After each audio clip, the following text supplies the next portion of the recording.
ত্রয়োদশ জাতীয় সংসদ নির্বাচনের বাকি আর মাত্র 1 মাস। দীর্ঘ ফ্যাসিবাদী শাসনের অবসানের পর এবার মুক্ত বাতাসে বিপ্লবী শক্তিগুলো অংশ নিচ্ছে জাতীয় নির্বাচনে। 2024 সালের 5 আগস্ট যে ঐতিহাসিক সন্ধিক্ষণের সাক্ষী হয়েছিল এদেশের মানুষ, তারই পথ ধরে এবার হচ্ছে নির্বাচন। কি হবে আগামীর বাংলাদেশের নায়ক? হাসিনার গুম খুনের লম্বা শাসনের পর এদেশের মানুষের কপালে কি বা আছে তা নির্ধারণ হবে আগামী 12 ফেব্রুয়ারি। শুক্রবার নিজের ভেরিফাইড ফেসবুকে এক পোস্টের মাধ্যমে আগামী জাতীয় নির্বাচন নিয়ে একটি অনলাইন জরিপ করেছেন অনুসন্ধানী সাংবাদিক ইলিয়াস হোসাইন। ওই পোস্টে অনুসারীদের এক প্রশ্ন ছুড়ে দিয়ে ইলিয়াস লিখেছেন, বিশ্ববিদ্যালয়গুলোর মতো জাতীয় নির্বাচনেও জামায়াত জিতবে নাকি সংসদ নির্বাচনে বিএনপি জিতবে? ওই পোস্টের ভোটে বিএনপির জন্য 1 এবং জামায়াতের জন্য 2 নম্বর ঠিক করা হয়।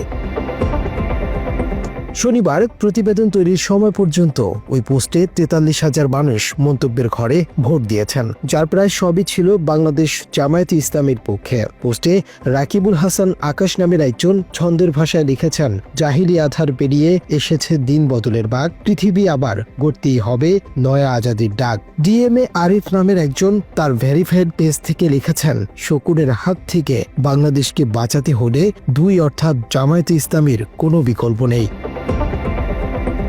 তবে বিএনপির পক্ষে মন্তব্য কম পড়লেও কেউ কেউ ধানের শীষে ভোট দেওয়ার আহ্বান করেছে ইলিয়াস হোসাইনের পোস্টে। এর মধ্যে মোহাম্মদ ইয়াসিন নামে একজন লিখেছেন, বিএনপি মনোনীত সকল নেতাই যোগ্য, তিনি টেনশন ছাড়াই ধানের শীষে ভোট দেওয়ার আহ্বান জানান।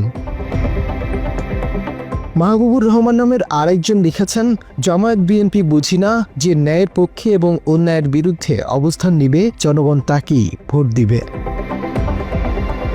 পোস্টে ইকবাল মাহমুদ নামের একজন লিখেছেন, জাগবে এবার চাষা ভূষা, জাগবে মাঝি মাল্লা, সৎ মানুষের নেতৃত্বেই উঠবে দাঁড়িপাল্লা। জামায়াতের প্রতি আশা রেখে মোহাম্মদ হাবিব লিখেছেন, বিপ্লব হওয়ার সম্ভাবনা বেশি, না হয় বলা কষ্টকর, তারপরও যারা কোনো দলের না তাদের সবাই আশা রাখি জামায়াত। বেশিরভাগ মন্তব্যকারী নিরপেক্ষ ভোট হলে জামায়াতের বিজয়ের ব্যাপারে আশাবাদ ব্যক্ত করেছেন।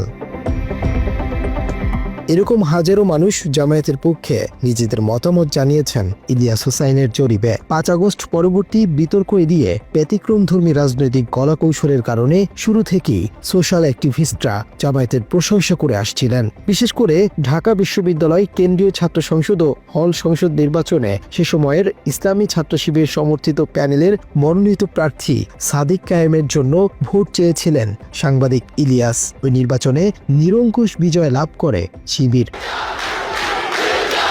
দেশের 5টি প্রধান পাবলিক বিশ্ববিদ্যালয় অর্থাৎ ঢাকা বিশ্ববিদ্যালয়, রাজশাহী বিশ্ববিদ্যালয়, জাহাঙ্গীরনগর বিশ্ববিদ্যালয়, চট্টগ্রাম বিশ্ববিদ্যালয় এবং সবশেষ জগন্নাথ বিশ্ববিদ্যালয়ের ছাত্র সংসদ নির্বাচনে ভূমিধস বিজয় পেয়েছে শিবির সমর্থিত প্যানেল।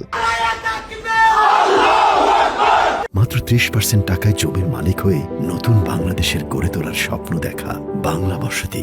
শুধু তাই নয়, নির্বাচনী আসনগুলোতেও বাড়ছে জামায়াতের জনপ্রিয়তা। বিশ্লেষকদের মতে মেধাবী নেতৃত্ব, শিক্ষার্থী বান্ধব কার্যক্রম এবং বিতর্কে বাইরে রাজনৈতিক কলা কৌশল দিনে দিনে জামায়াতকে জনপ্রিয় করে তুলছে। জামায়াতে ইসলামের ঢাকা মহানগর দক্ষিণের সেক্রেটারি ও পটুয়াখালী 2 আসনের সংসদ সদস্য প্রার্থী ডক্টর শফিকুল ইসলাম মাসুদ বাংলা এডিশনকে বলেন, ইসলাম, দেশপ্রেম ও সমাজের জন্য কাজ করার কৌশলী গঠনতন্ত্র জামায়াতকে বিতর্ক থেকে দূরে রাখছে।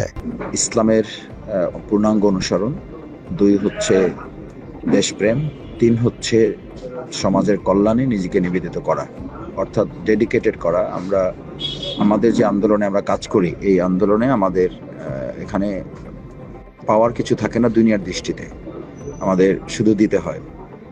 আবার আধ্যাত্মিক দৃষ্টিতে বা স্পিরিচুয়াল দৃষ্টিতে যদি দেখি, তাহলে মূলত এখানেই আমাদের পূর্ণাঙ্গ পাওয়া, সেটা হচ্ছে ইসলাম ধারণ করলে মূলত আল্লাহ আমাদেরকে বলেছেন, দিন যদি কেউ ধারণ করে তাহলে সে দুনিয়াও পাবে, দিনও পাবে।